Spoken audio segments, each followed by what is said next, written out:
Gavin Newsom is going forward with his redistricting scheme in California. It's passed through two chambers, although unlike Texas, where they're doing their own redistricting right now, California must go to the people on a ballot measure to redo their constitution and redo the way the redistricting happens in that state.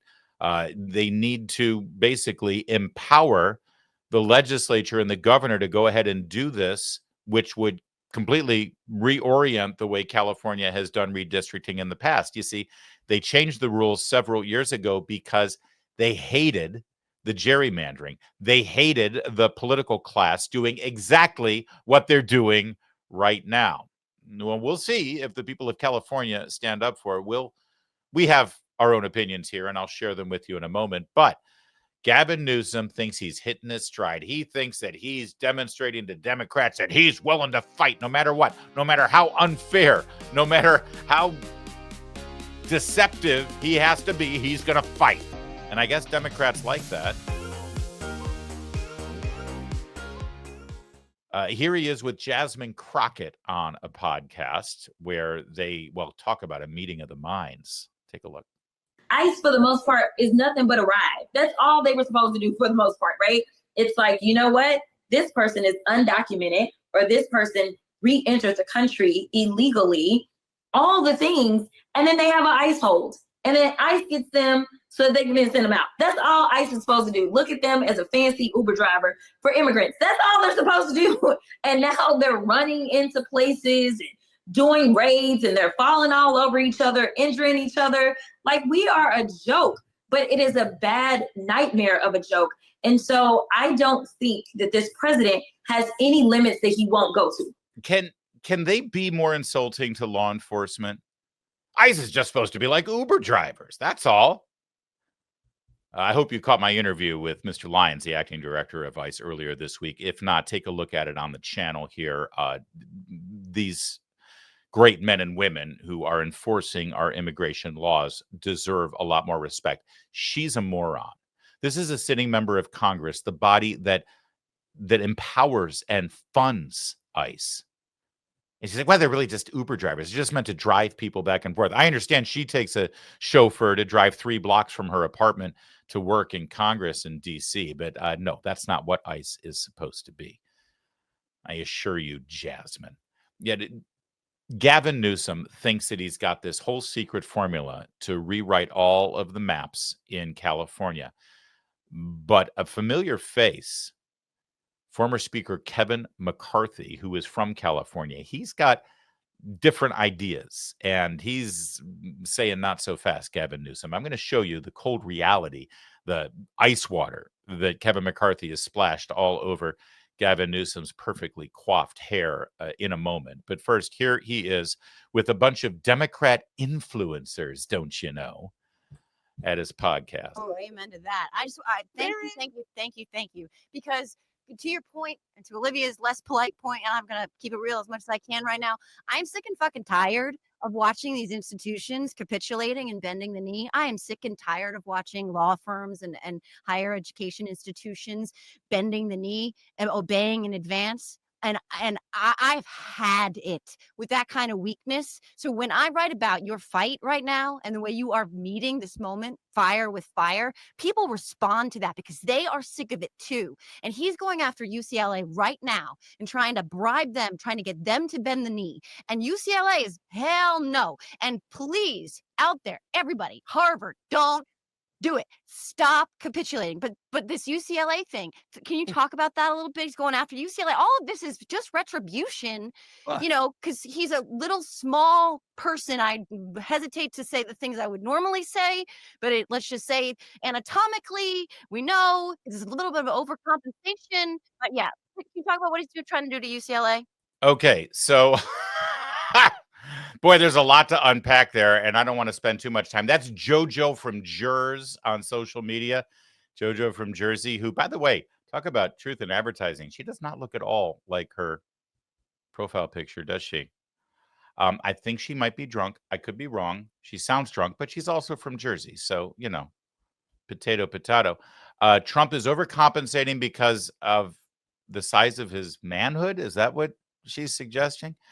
I mean, she is an expert in this realm, though, I have to point out, because for those of you who don't know, JoJo from Jers is actually dating none other than this guy. Yeah, that's right. George Conway, fresh off of his divorce of his wife Kellyanne Conway, is now dating JoJo from Jersey. So, you know, a little grace extended, please, because she's going through it, man. It can't be easy. And it's understandable why very small wieners are on her mind right now. She can't stop thinking about it. It's all she sees, right? Distinction. Yeah. Can you talk about what he's trying to do to UCLA? Well, he's a broken man, and he's trying to break this country. That's for sure. There's no question about that. That said, let's take a step back, because what you said is just it's so critically important. And that's referring to you, Skadden Arps. That's referring to you, Paul Weiss. That's referring to you, Brown University. That's referring to you, Columbia University. And yes, I hope you're listening, Harvard. 50 plus 52, $3 billion in endowment. What the hell is the point of an endowment if you cannot stand up for the cultivation of individual or independent thought? Because that's what this is all about. He is literally trying to shut down institutions across the spectrum, and that includes the media, ABC, that includes the media, CBS, that includes private companies, some of the wealthiest in the world, NVIDIA, 15%, selling out 10% to the dear leader, Intel. You can't, the crony, any institution that reflects any variant of cultivating any kind of independent thinking, and institutions of higher learning, front and center.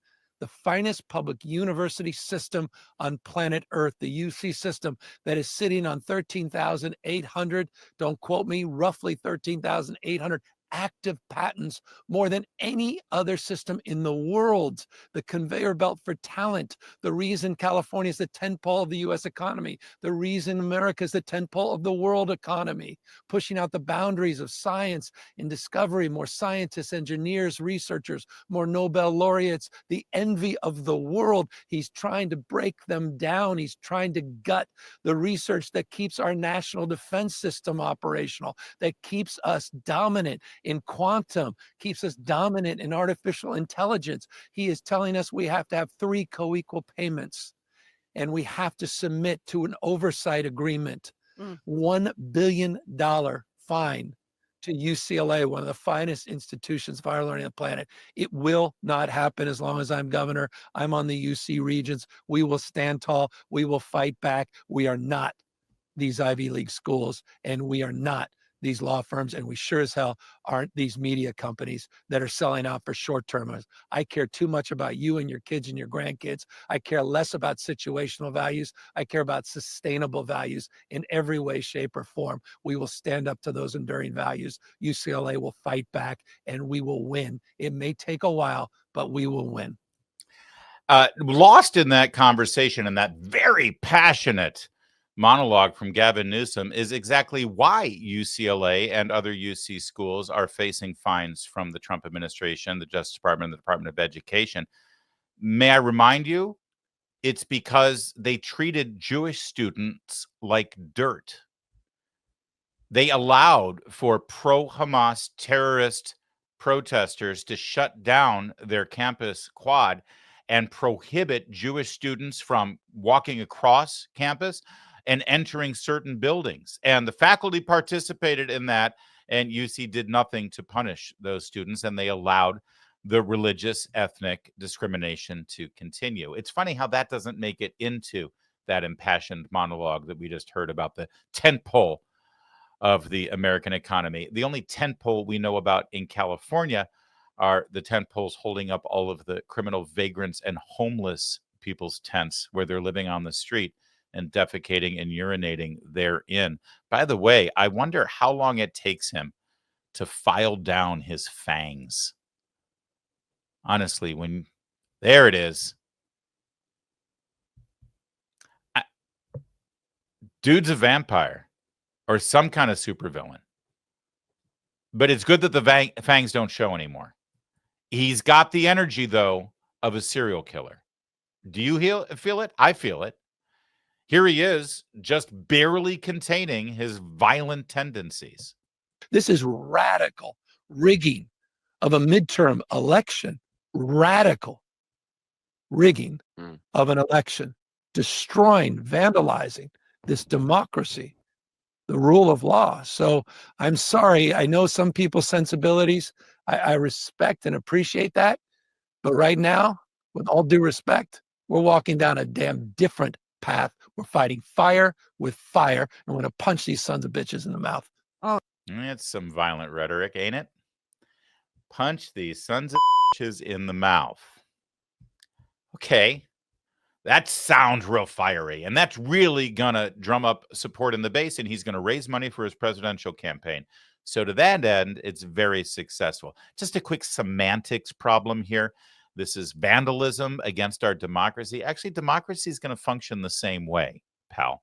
I don't know why it's so hard for them to understand this. The democratic process continues. You go in, you vote, democracy. Now, what might get affected by redistricting, even the redistricting you don't like that you want to call, vandalism or gerrymandering, what will get affected is constitutional representation in our republic, you see. People are still voting. There's your democracy. But what their districts look like and who their representative ends up being might be altered because of redistricting. But that's not democracy, you see. That's Republican representation. It's a constitutional republic, not a democracy. But they're just either too ignorant or too insulting of your intelligence to actually get it right, because they love how it sounds. They're assaulting our democracy. Fine. Set aside my semantics concerns. Gavin Newsom punching you back in the face and fighting hard. He's going to raise money from Democrats. But will he be successful? Let's check in with Kevin McCarthy, who knows a thing or two about California politics. He's a very successful member of the House of Representatives, rose to the level of Speaker of the House. You'll remember he's from Bakersfield, the Central Valley. Before that, he was a very successful Republican in Sacramento. Before, by the way, California redistrict all of their state districts to make the Republican Party about this big in representation in Sacramento, even though consistently about 40% of the people in California identify as Republican and voted for Trump this last time around. Kevin McCarthy knows California. He also knows how to raise money, and he's engaged in this fight now. California, Republicans vote 39%. They have 17% of the vote. They'll now be down to 6%. Democrats have 83%. You're very upset about Texas. You know what Republicans will have in Texas after they have 56% of the vote? About 72%. Do you know what the Democrats have in Illinois? They have more than 83% of the lines, and the Republicans are for. Yeah, but you haven't done one show on that. That's not true. We do it all the time. But Pritzker has. That's what Pritzker already did. I just showed the map with all. You showed the map then, but what did we do when Pritzker did about that? Each state has their right, and you know what? The Republicans in Illinois didn't run away from the state. You know what? In California, when they did that, we didn't run away. We competed. Nancy Pelosi was Speaker. And I won the majority by 5 seats. And you know what? I won those 5 seats in California, which people believe it would be very difficult to do. Yeah. So I believe the voters should have the say. That's all this about. And each state has their own constitution. California has a constitution. And we now have a governor that wants to change the constitution for his own political belief. That's right. Thank you, Newsbusters, for the clip. Kevin McCarthy knows how to organize. He knows how to win. He knows how to raise money, and he's engaged in this fight. So is former Governor Arnold Schwarzenegger, who also knows how to raise money, and he's still very popular in that state. Gavin Newsom is going to hit a brick wall on this issue. I promise you that. It's not going to go the way everybody thinks it's going to go for him, and he's going to end up looking like a failure. Listen, Democrats everywhere else might say, oh, sure, he lost, but he fights for us, and so we love him, so let's go. Okay, let's see how that works. Because if he does try to run for president, I can tell you right now, every single state, every battleground state, Pennsylvania, Michigan, Wisconsin, North Carolina, whichever ones are still battleground states, the ads write themselves. Look what Gavin Newsom has done to California. Don't let him do it to the rest of our country. Don't California my North Carolina. Don't California my Michigan. Don't California my Arizona. It's really that simple.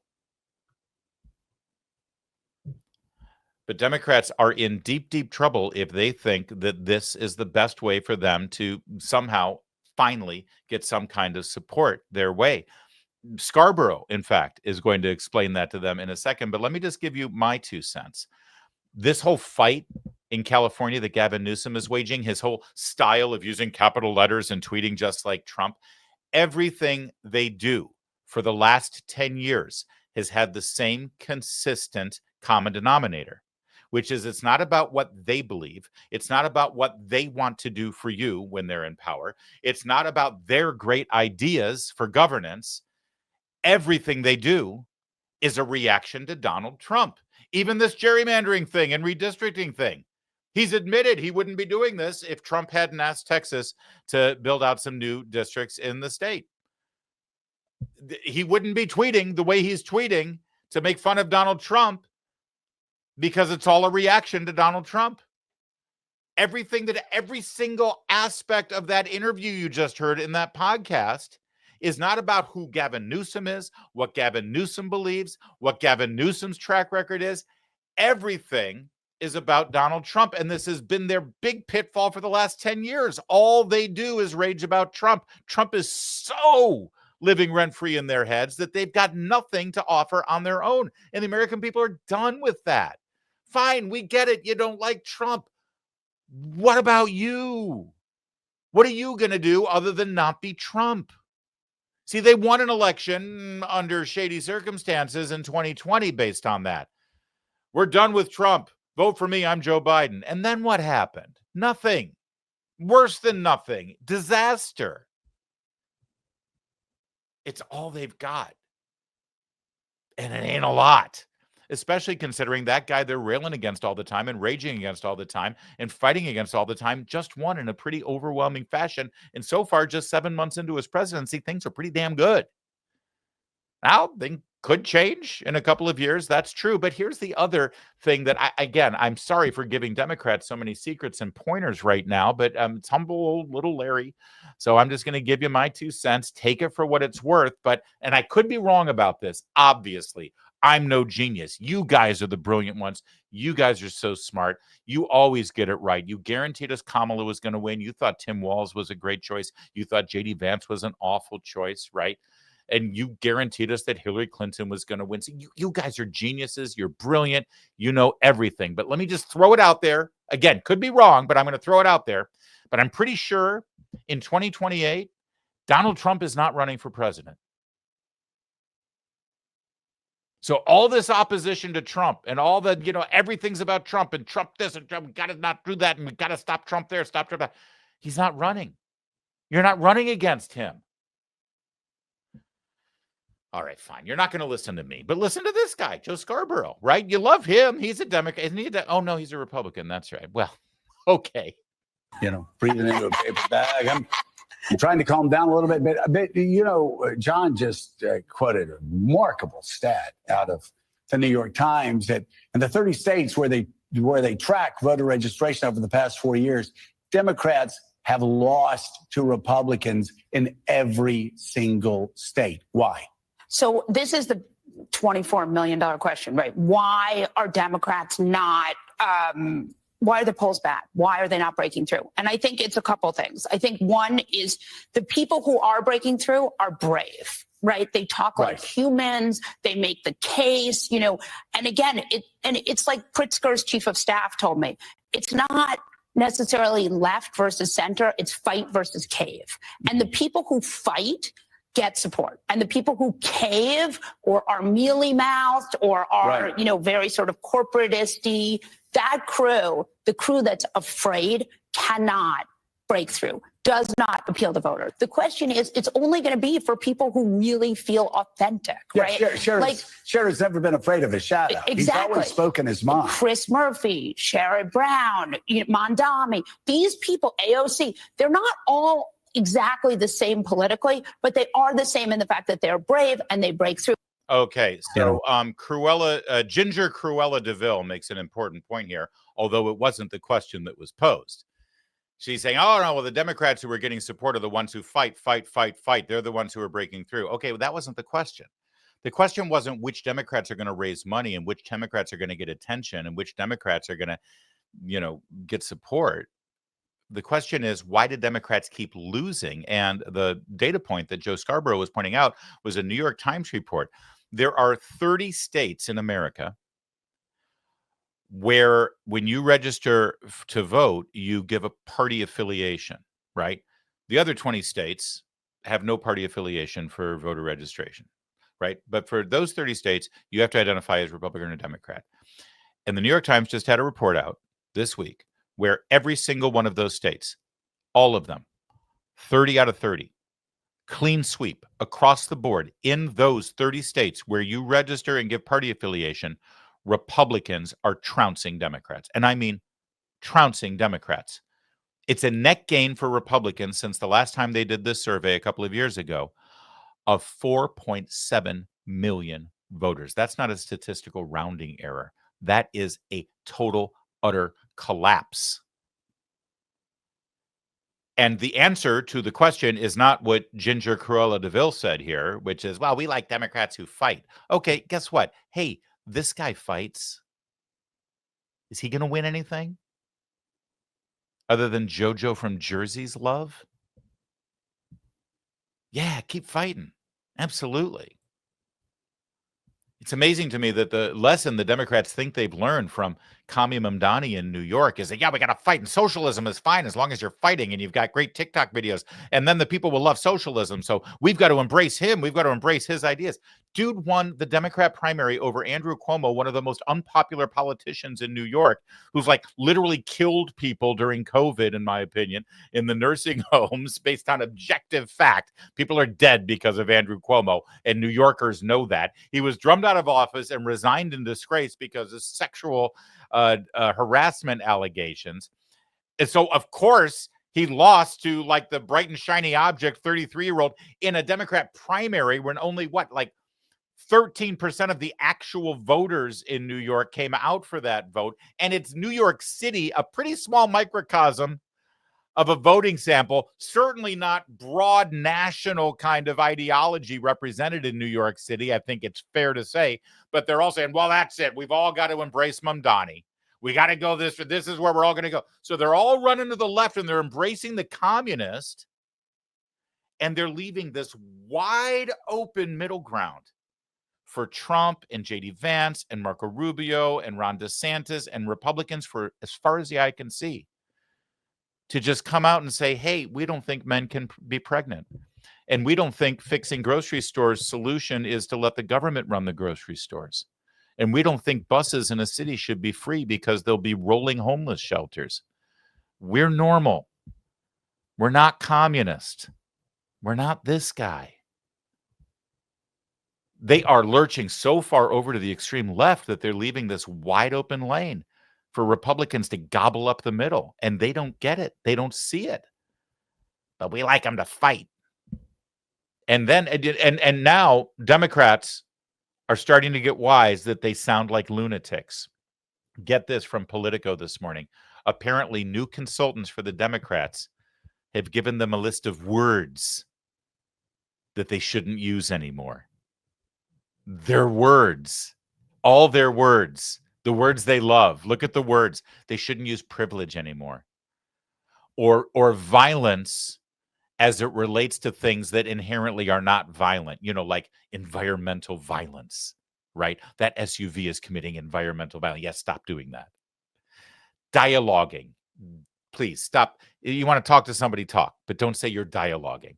Triggering, othering, microaggression, holding space, body shaming, subverting norms, systems of oppression, cultural appropriation, Overton window, existential threat to fill in the blank, radical transparency, stakeholders, the unhoused, food insecurity, housing insecurity, person who immigrated, birthing person, cisgender, dead naming, heteronormative, patriarchy, LGBTQIA+, BIPOC, allyship, incarcerated people, and involuntary confinement. Stop using those words, Democrats. Which, of course, leaves, I don't know, what have they got after that? I mean, seriously, how are they supposed to be dialoguing with anyone if they can't use those words? I mean, that's verbal violence, blacklisting those words. It's almost as bad as dead naming. They're done. As of now, they're done. They might get resurrected if someone can emerge and actually, be normal. And you know what that means? It's Tim Walz's time.